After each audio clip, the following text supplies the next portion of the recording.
Welcome. You're listening to the Ask Brien Radio Show on KHTS 1220 and 98.1 FM. I guess the engineer has got the in button. He found it. Well, for those of you who have never, ever listened to the Ask Brien Radio Show, let's tell you what it's about. What is it about? Well, Ask Brien Radio Show is part of the Ask Brien Network. The Ask Brien Network is a business network which allows business owners to ask other business owners questions within the same industry. If you own a car wash in Ohio and you own a car wash in Nebraska, you both own car washes. There may be issues that come up specifically like, hey, I have a water problem there's a water shortage. I don't know how to get water. Or have you noticed that the detergent costs are going up? Or one of my people that work here scratched a car. What should I do? That's between business owners, and we have a business community on Ask Brien, AskBrien.com, which will allow you to answer questions. And then we have experts. But before we get to experts, because we like to dial in and change things around, everybody always asks, Brien is spelled B-R-I-A-N or B-R-Y-A-N. Why do you spell it B-R-I-E-N? And so for that, Mr. Engineer. Hey, what is up, Mr. Because Brian somebody Johnson? told me engineers know everything. That is pretty accurate, actually, yes. Well, let me explain why the E is so important in Brien. So the E actually stands for a lot of things that, implement on the show and that we run by. So one of them has to be experts, because you need to be an expert on the show to be a guest and to talk on here. I don't know why that I would be here, but, I consider myself an expert as an engineer. Well, you are an expert in toilet paper and sarcasm. And that works. There we go.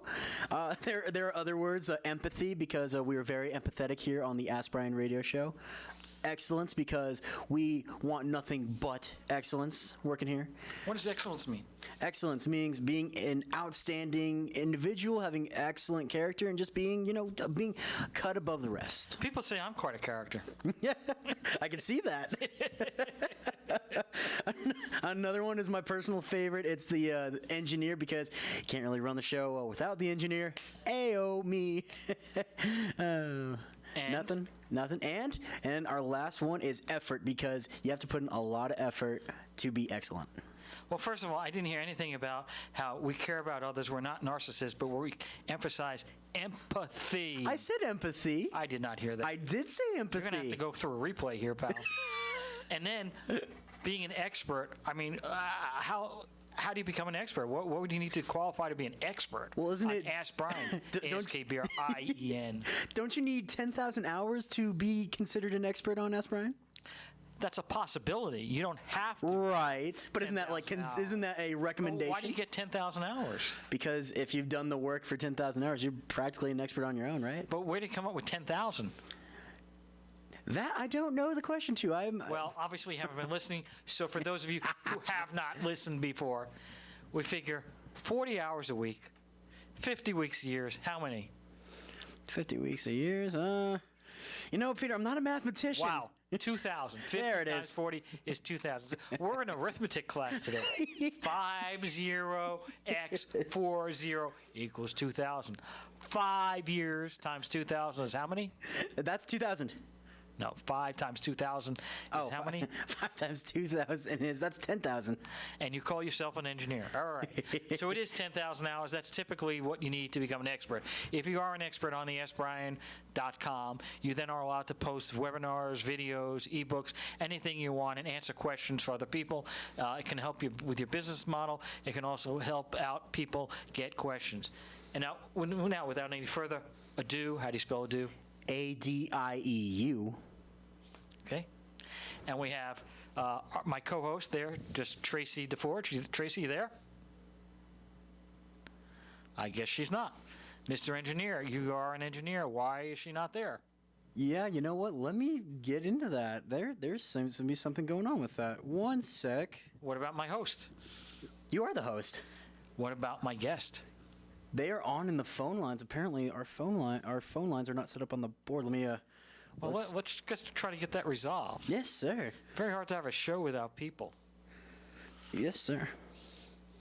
on the board. Is Andrew around? We Yes. have technical difficulties. Sorry, audience, but we do have technical difficulties. We are going to try to get those resolved as quickly as possible. We're not sure what the real reason is. Hopefully, at some point in time, we'll figure that out, and we'll get back with the show. Anyways, yeah, we are getting our help right now. He's actually coming by right now. Now, Something it could on be the new board or something, but I mean, still, we should be able to. No, someone flipped over the board on a couple things. We just need to put it on the phone lines, and then we'll be covered. Well, hopefully, we're going to get that going soon. We will be getting that going right now. Because I'd Actually, like to have a guest and a host. 1 sec. We'll be there. Just one Our sec. master technician is here, and hopefully, we're going to get started. Here you Hi, go. Traci. Hear you. Oh, there we go. Anyway, yeah, Well- hi, nice to meet you. Hey guys, we are back on. Unfortunately, the engineer who says he knows everything, unfortunately, does not. But our master technician did get us on, and we. Well, that's just fine because, first of all, I've been talking this whole time and nobody could hear me. So, hey. So, because we're going to have to do the big introductions later on because we just don't have the time. So we're just going to have Traci, DeForge, my co-host. Traci, you there? I am here and happy to be here and happy that someone can finally hear me except for my own ears. Well, it is a little low. In fact, I'm going to ask the engineer if he can make it a little louder because it is slightly low there. Can you do anything about that, sir? Oh, no one has ever said that about my talking volume ever. I'll actually. Okay, now it's fine. Now the quality is good. And then, without any further ado, we have our guest. And his name is Frank C.O.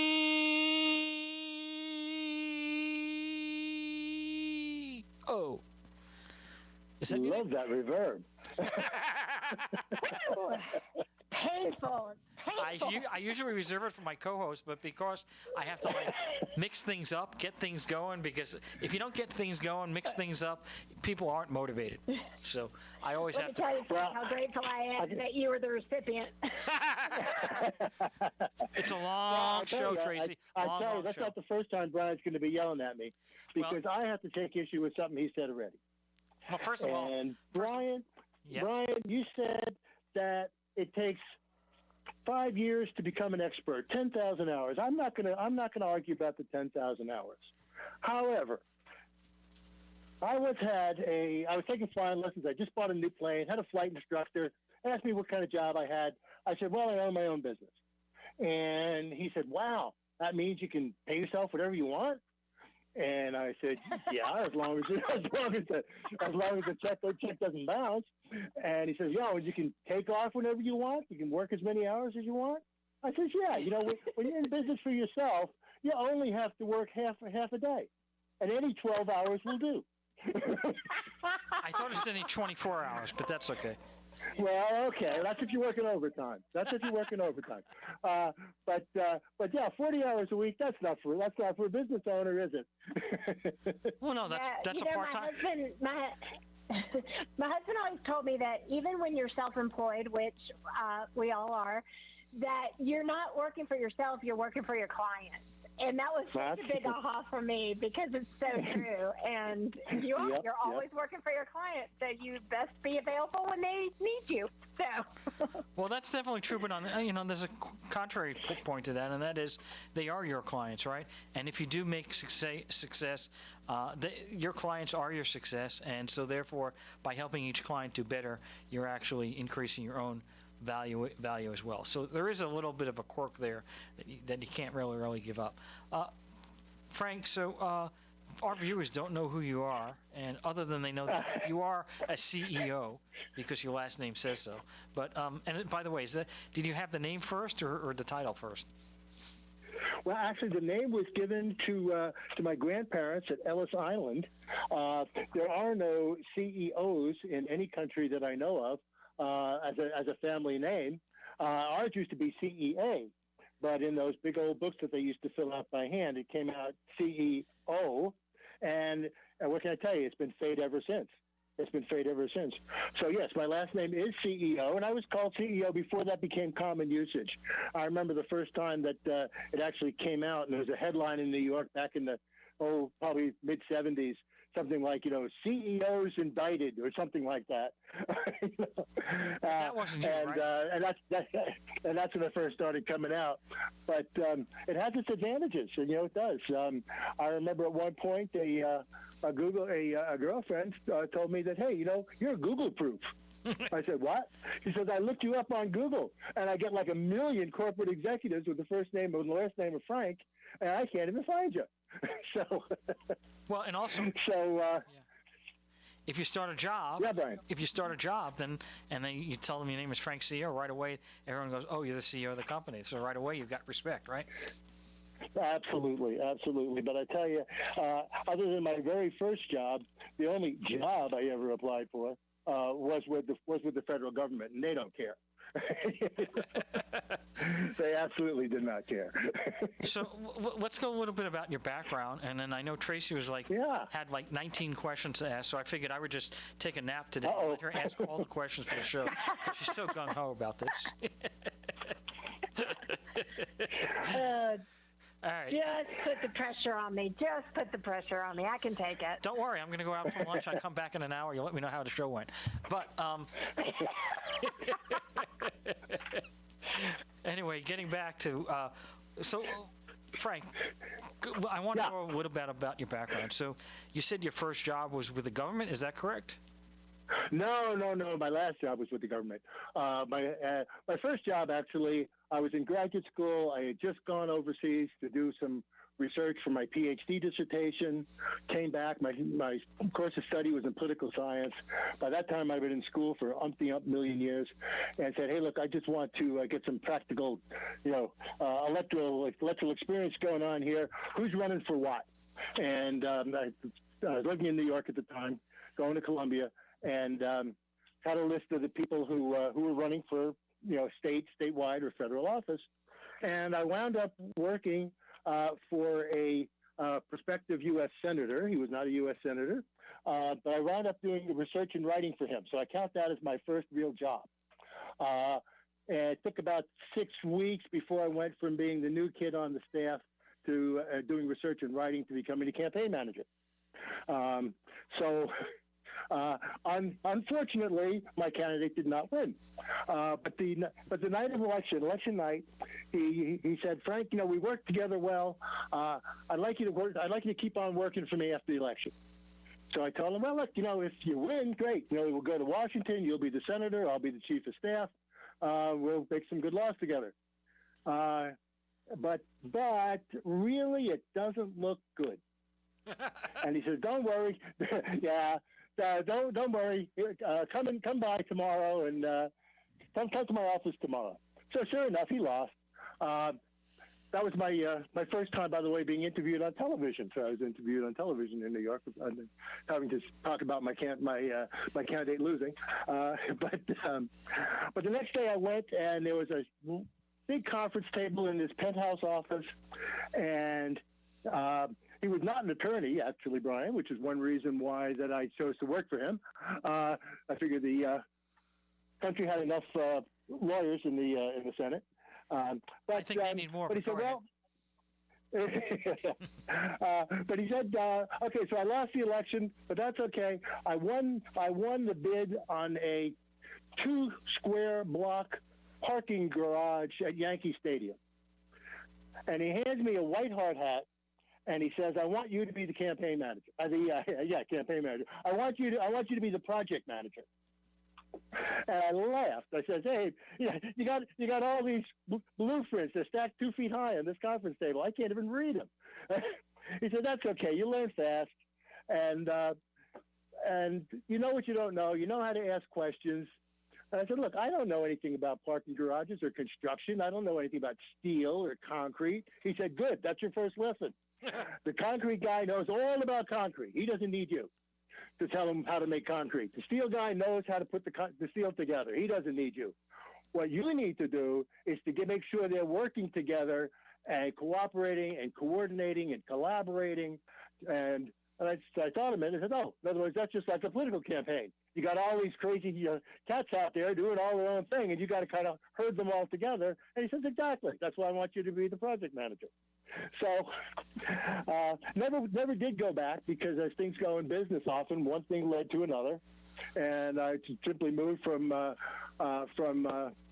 managing a campaign to building a being project manager on a parking garage, and he became my real estate mentor. That was my first job. Well, that was my first job. Now, go ahead. I don't want to interrupt. Well, it took me about 2 years to learn all I needed to know, not about project management. I'm still learning that, but about New York City real estate. So I went off on my own and started doing real estate development. What we were doing was taking what I did basically was take apartment houses and turn them into cooperatively owned houses, apartments, cooperatively owned homes. And New York has a kind of unique system. Most places you would think of them as condos. There's a legal difference, but essentially it's cooperative housing. And that's what I did for a few years until I semi-retired down to Virginia. And but my understanding is you have started a couple of businesses. What kind of business have you started? Well, certainly the real estate business was the main one for a long time. Then I went into something that was called Help for Seniors, HELP, Home Equity Lifetime Plan for Seniors, and that was a business where we would purchase the home of the senior. Generally, people 60 plus years old had a lot of equity in their home, but short of cash. And we would purchase their homes, and they would retain the lifetime interest. Brian, you're an attorney. I don't know how many of your listeners are, but they would keep the life estate, and we would get the remainder interest. So basically, we would pay them up front in a lump sum or monthly payments or a combination of the two, and that would ensure them to be able to stay in the home for the rest of their lives. And that went pretty well. We did that. That was actually my first remote business, which we didn't have Zoom then. It would have been a lot handier. This was back in 1985, I guess. And I was living in Santa Barbara, but my business was in New York. So I would fly back and forth and spend 10 days in Santa Barbara and then 5 days back in New York. And back and forth. And so that was yeah. No, so I'm trying to. You're in the real estate business. I got that. What other businesses have you started on your own that you started from scratch? Going to fast forward a bit. And I had. When I was 50, I kind of retired back from what I needed to do. I'd done my dues. I'd raised my family, and now it's my turn. So I went back to school. I got a master's degree in public health. Spent 10 years at CDC. We can talk about that later if you want. But I knew that when I left CDC, I knew I wanted to be flexible and mobile. And now we're talking about 2010. So I decided the thing to do was to get into online sales. So I did. I got into online sales. And that allowed me to move just about anywhere I wanted to. Started out basically selling various different products, and allowed me the flexibility to come up to be where I am now. Which is where? I've heard your weather report. You're talking about 110 degree heat. Outside right here, it's 55. So you're at well, we're about half the temperature you are. Well, I am. But and we've got about another 30 seconds before we're going to be taking a break. Yep. Well, yeah. When you were 50, you went back to school, correct? And then you got a job after that with the government. Is that correct? I went back to school at age 50. Completely new career for me. Something I put aside. I did have a love for science and health, but I put that aside to follow the path that the business took. And my people in my life at the time, not my family, but other people said, "Why are you going for a new career at 50? No one's ever going to hire you." Well, my first job out of the box, my first job offer was at Centers for Disease Control, top of the public health heap. And I was one of 100 new fellows that they took in that year, and the 100 fellows were 98 young women in their 20s, one guy in his 20s, and me, 50 years old with my gray beard. Well, if you were single, it would have been perfect. Yeah, I was. Well, we got to take a break. We're going to be coming back very shortly. You're listening to KHTS 1220 and 98.1 FM. Join us this fall for online fun with the Canyon Theater Guild online youth workshops. Super fun classes with acting, singing, dancing, audition tips, script writing, scene study, improv, and putting on real shows created for online performance. Get creative, meet new friends, and most of all, have a blast from the comfort of your own home. Call 661-799-2702 or ctgworkshops@gmail.com or canyontheater.org. If you have a business problem, if someone doesn't honor their agreement and you need an aggressive attorney with over 27 years experience, the Law Office of Peter Bronstein has helped partners resolve disputes, franchisees resolve disputes, and other business owners who have a challenge. Let the Law Office of Peter Bronstein take your stress away. Visit lacorporateattorney.com. Don't wait too long and lose your rights. Solve your business challenge problem today. Visit lacorporateattorney.com. We all know sometimes people lose their way. If you or someone you know is struggling with addiction, the Way Out Recovery SCV may have the answers you've been waiting for. The Way Out is the premier intensive outpatient treatment center serving Santa Clarita. Asking for help is the first step. Call The Way Out today, 661-296-4444. That's 296-4444 for a private free assessment. The Way Out is an accredited, affordable outpatient program that accepts most insurance. Call us at 661-296-4444 or check us out online at thewayoutrrecoveryscv.com. Quit battling with yourself. Ask The Way Out for help today.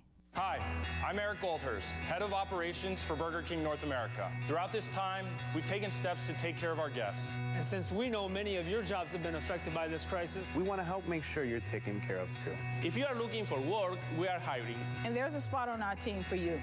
We know that we'll get through this together, as long as we keep taking care of each other. For more information, call 253-3283. That's 253-3283. Hometown, your hometown station.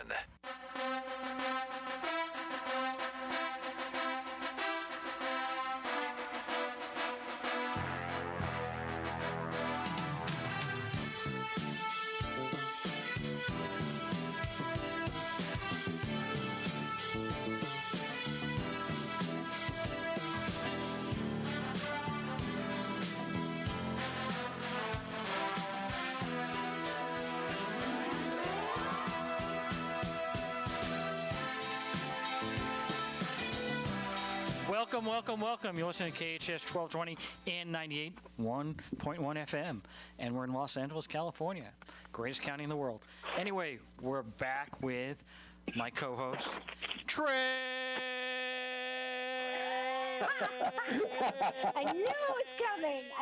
At least I'm braced for it now. So, Frank, you need to understand that I'm fairly new as my role of co-host. In the first couple of shows, I fell out of my chair. And we have our guest, Frank So CEO. now, Don't worry, Tracy. I got your back. I'm making sure the levels are okay. Patty. Thank you, Patty. I don't do anything over 500 decibels, so don't worry. That's a lie. Anyway, I'm sorry, but I watched a lot of Saturday Night Live when I was a kid, and there was a guy named Screamer, and he was actually in the movie Back to School. So, yeah, did he? I think he died of an overdose. Whoa, let's not go that far. But the other one was Robin Williams in Good Morning Vietnam. Okay, well, we won't talk about that bad ending either. So anyway, how do we get on that? I don't know, but what we're leaving on was, all of a sudden, there's the pivot. And I want to discuss a little bit about the pivot, not too much, and then Tracy has a whole bunch of questions. So, you're 50 years old, you're retired, you got a life, all right? Why in the world do you pivot and say, you know what, I'm going back to school. I'd rather spend $250,000 on something. The question is why.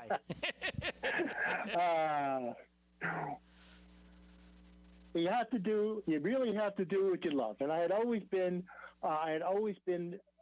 so attracted to science and to health. I saw the need. I tell you, okay, to really go back, let's go back right now. Seriously, let's go back where I really first saw that. I took a year off from college. I went down to South America for a year.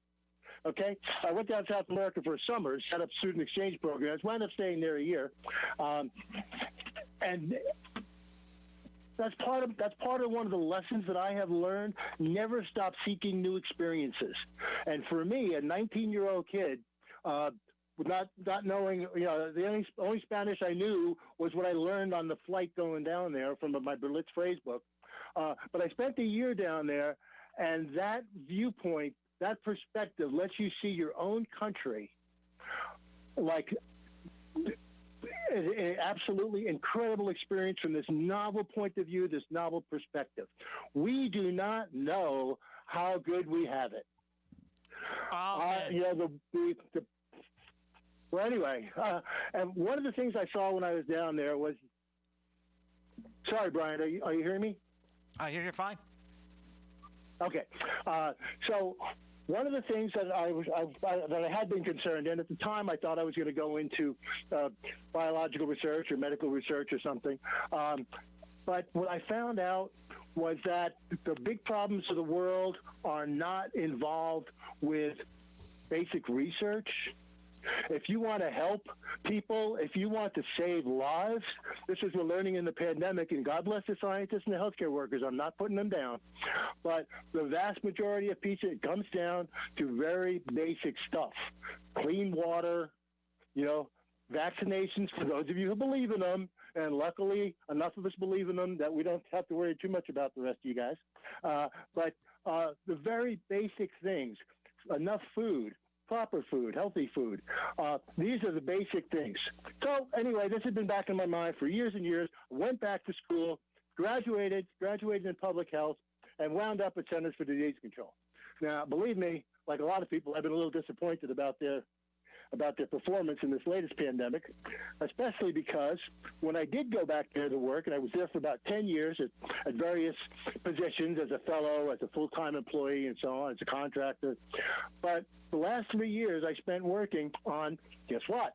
Pandemic preparedness. It drives me absolutely crazy when I hear people tell me, when I hear on the news, politicians saying, and both sides, this is not pointing fingers, both sides say, who could have possibly prepared? How could we possibly know? Well, excuse me, you've been running exercises every year since God was a child, and every year it shows you the same thing. We don't have enough masks. We don't have enough ventilators. Your health care workers are going to get sick. We've been telling you this. Public Health Board has been telling you this, and your own exercises have been telling you this for years. So,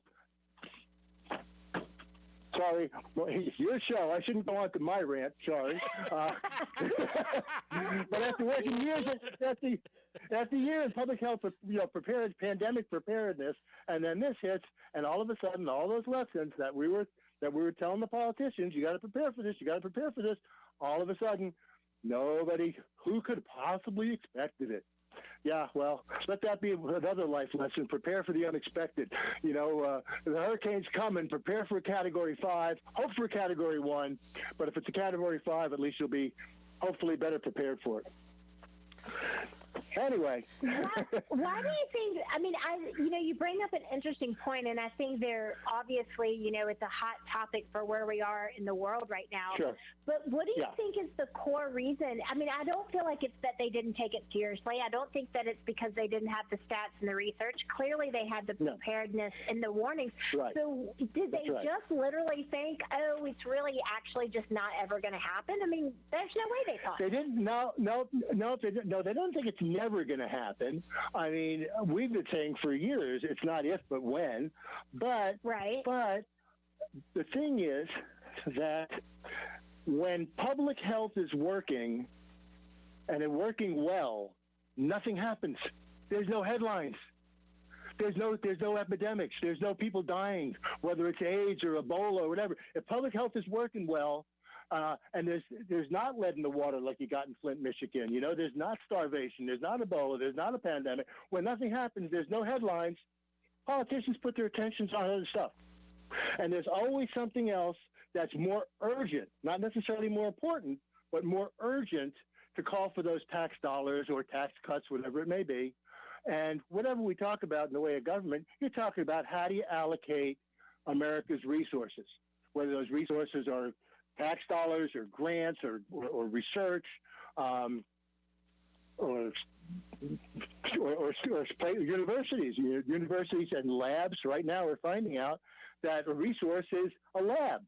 You know, a resource is a special kind of swab that you need to take samples out of your nose. You know, who'd have thought that would be a big blocking? That would be a big roadblock to getting testing. So it's not that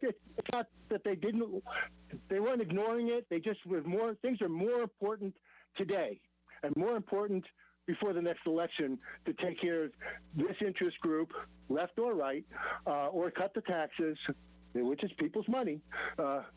So that's why I think it is. But sometimes you have to put that in investments for the things that will happen, you know will happen someday, and not just kick it down the road for your kids to handle. Well, I'm curious in terms of, we started the conversation today talking about entrepreneurship and in a way that was lovingly and affectionate, and we all know it's very hard work. But for the most part, entrepreneurs put their hearts, their souls, their blood, their sweat, their tears into their businesses. And for me, what has been one of the most painful things to watch about the results of where we are in this pandemic process is the amount of small businesses that have essentially had to close and or file bankruptcy, and their businesses have been eliminated. And I just think that is such an unfortunate catastrophe of the bigger catastrophe. That's certainly one of the consequences. Yeah. No. It certainly is a consequence. Certainly a consequence. And you can't fault your entrepreneur, whether it's your cafe owner or your restaurant owner or your retail store, your convenience store. You can't fault that owner for not being able to predict this and prepare for it. That's not his job.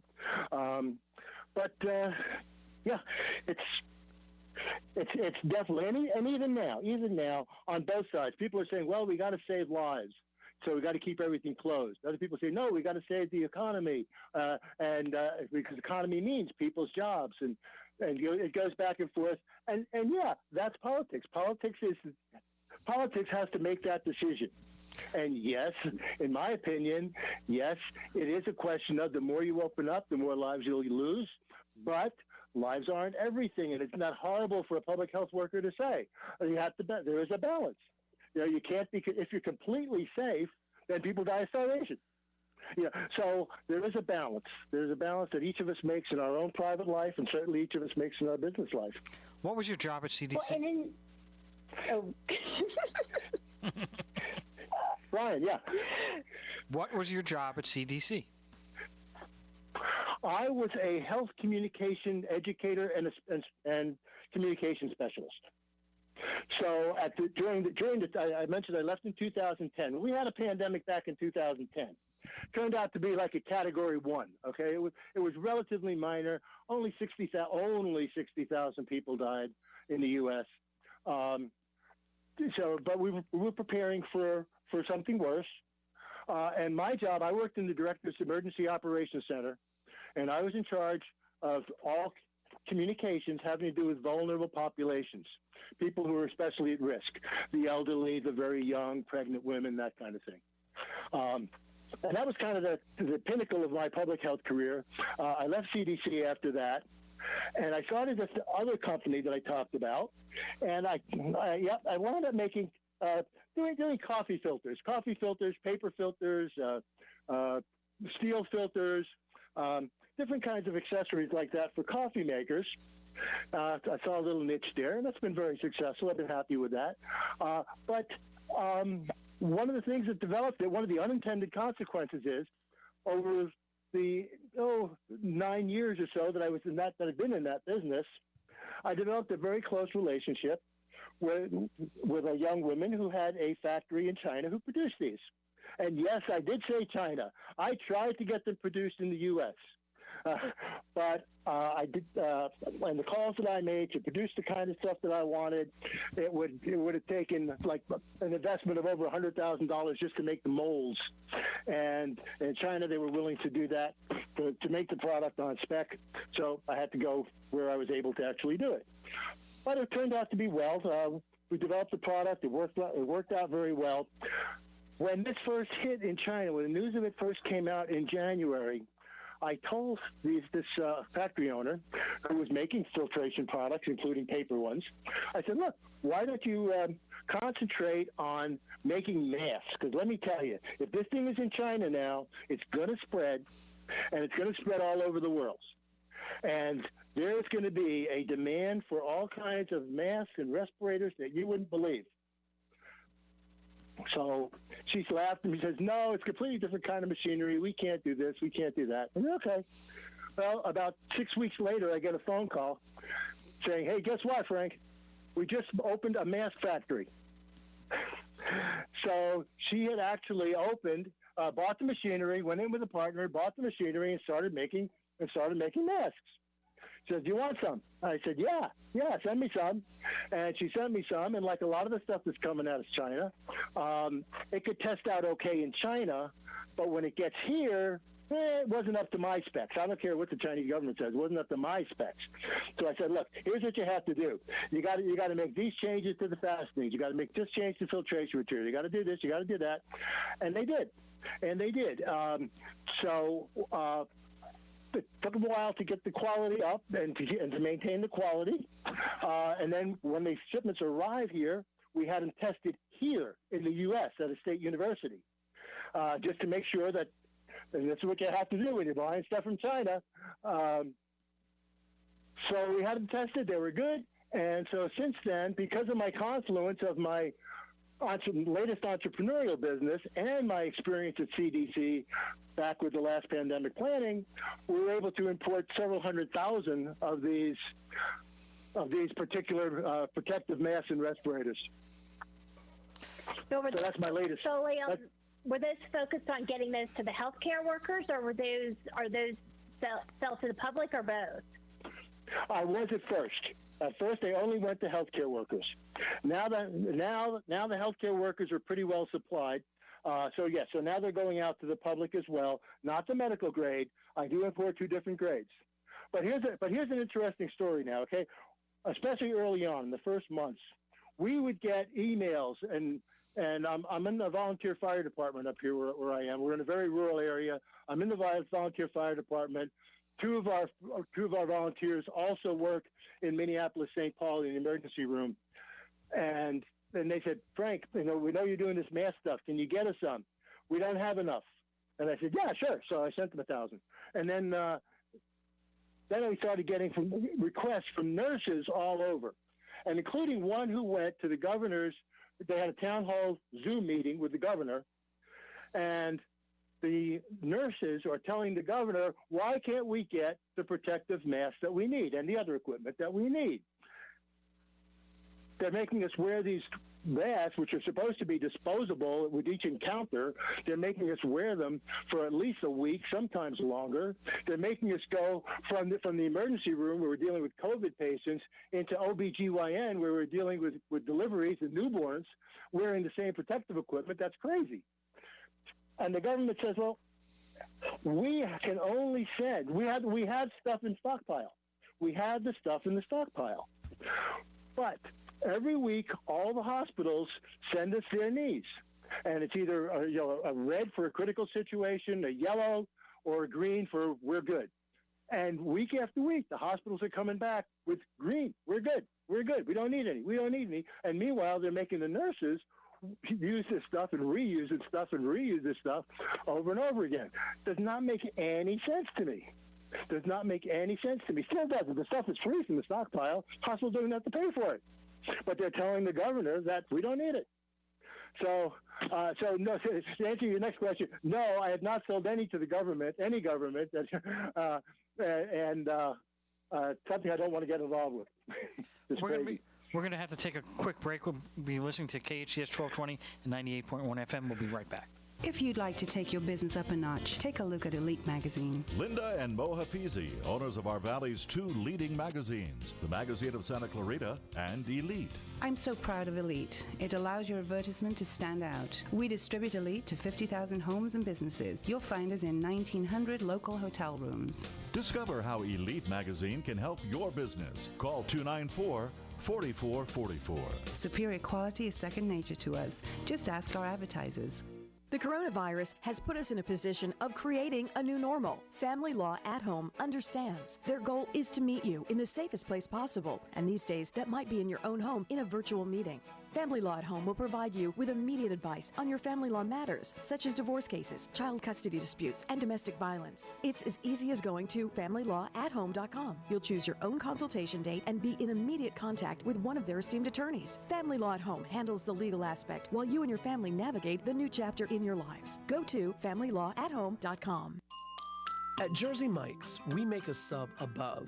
Bread baked fresh, veggies served crisp, meat and cheese sliced on the spot. Then comes the juice. Red wine vinegar and olive oil blended to perfection. It's what makes a Jersey Mike's sub a sub to behold. And beholding? Well, we think that works best with two hands. Jersey Mike's. Be a sub above. Your Santa Clarita Jersey Mike's, a proud sponsor of Santa Clarita Sports. When you hire a CPA firm or tax preparer, you want a firm with people who understand you, your business and industry, and participates in your local community. You need a firm that has long-standing, successful professional relationships around Southern California with attorneys, bankers, and other CPA firms who can provide additional help to your personal and business needs. Denny & Company, LLP. CPAs that make life less taxing. Call 286-8860, 286-8860. If you have a business problem, if someone doesn't honor their agreement and you need an aggressive attorney with over 27 years experience, the law office of Peter Bronstein has helped partners resolve disputes, franchisees resolve disputes, and other business owners who have a challenge. Let the law office of Peter Bronstein take your stress away. Visit lacorporateattorney.com. Don't wait too long and lose your rights. Solve your business challenge problem today. Visit lacorporateattorney.com. It's like no other station I've ever listened to. It's great. Your hometown station.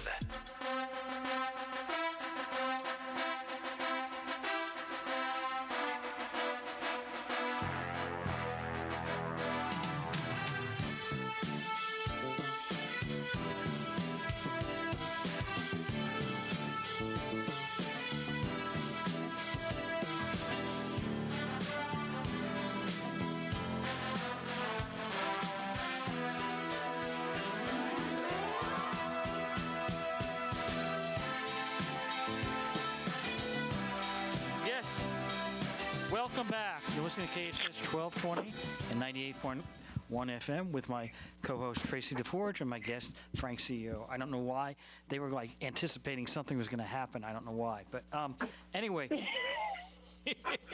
We're prepared. We're prepared for crisis, for chaos. We're prepared. Well, I always have to make people thinking. That's my goal in life. So, Frank, you know, we started this last section here, and I want to go back a little bit, and then Traci had a couple of questions. But the key is you have made quite a few pivots in your life. Now, if you're a business owner, I have, and you know you're in retail, you know, and you're selling, you know, clothing or balloons or whatever, you know, some of these people are going to have to pivot. What is the lesson? Oh, yeah. What is the lesson to be learned from someone like yourself who has done these pivots, going back to college or taking up a different, going from the CDC to a retail entrepreneur? What are the things that you need to have, and the best advice for somebody that needs to pivot? Always seek out new experiences. And they don't have to be business-related experience. I'm not saying go out and take another course or get an MBA. No. Do something completely different, completely new to you. And because you learn so much so fast, when you're not in that 10,000 hours of becoming an expert on something, you might be an expert on public health or an expert on coffee filters, but the interesting things happen and the exciting things happen at the intersection of those two. Bill Gates didn't start Microsoft because he was the world's best computer programmer. He wasn't. But he was able to put those pieces together, just like I, as a know-nothing project manager, was able to help the experts put together what they knew, and the result being a structure that's still standing, 40 years later, 50 years later. So seek out new experiences, seek out cross-fertilization. It's always the hybrids which are the most successful and the most successful, whether it's in business or in biology with species. It's the hybrids which give you the best results. That's number one. What's number two? Number two, the world needs what you have. The world needs your skills, your talents. Brian, I'm sure it needs you as an attorney. It needs you on the radio. It needs you putting all these different people together. And that's kind of what I was talking about. Those experiences with your Ask Brien network, cross-fertilization, hybrids, okay? But I would also suggest that as your opening put it, a fellow who owns a car wash in Tennessee may have a lot to learn from someone who's has a car repair shop in California or has a coffee shop in New York. A lot of those different things can come together, and they don't have to be exactly the same or even close. If you have the great book called The Wisdom of Crowds, which talks about how how crowdsourcing works, how sharing of ideas and cross-fertilization and cross-pollination works. You need to bring in new ideas, and you get that. You can wait passively, or the way I like to see it, get yourself out there. Volunteer. Volunteer is something that you know nothing about, and you'll learn awfully fast. Talking about experience, and yes, I've had a lot of different experiences. One thing I learned, this guy can work for 50 years.